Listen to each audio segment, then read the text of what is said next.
వక్ఫ్ సవరణ చట్టం తీసుకొచ్చి దాని ప్రకారం వక్ఫ్ చట్టాన్ని రద్దు చేయాలి. ఆ రోజు ప్రచారం ఏం చేశారు? వక్ఫ్ చట్టం రద్దు చేస్తారని. అలాగే మసీదులు లాగేసుకుంటారని, భూములు లాగేసుకుంటారు. ఎవరిది ఏ భూమి లాక్కోలేదే. వక్ఫ్ సవరణ చట్టం ఎందుకు తీసుకొచ్చారు?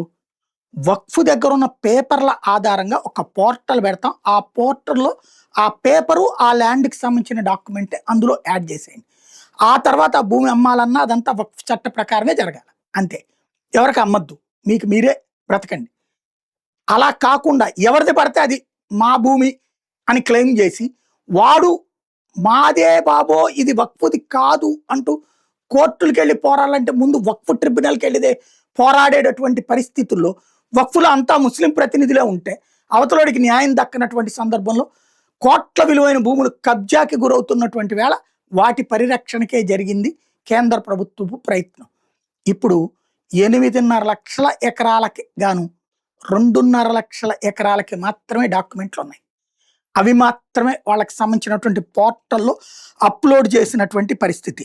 ఏదైతే ఉమీద్ అనే పోర్టల్‌లో ఇప్పటిదాకా 2 లక్షల ఎకరాల పైబడి మాత్రమే చేసుకొచ్చారు. టోటల్‌గా 8.8 లక్షలకు గాను దాదాపు 6 లక్షల లెక్కలు తేలాల్సి ఉంది.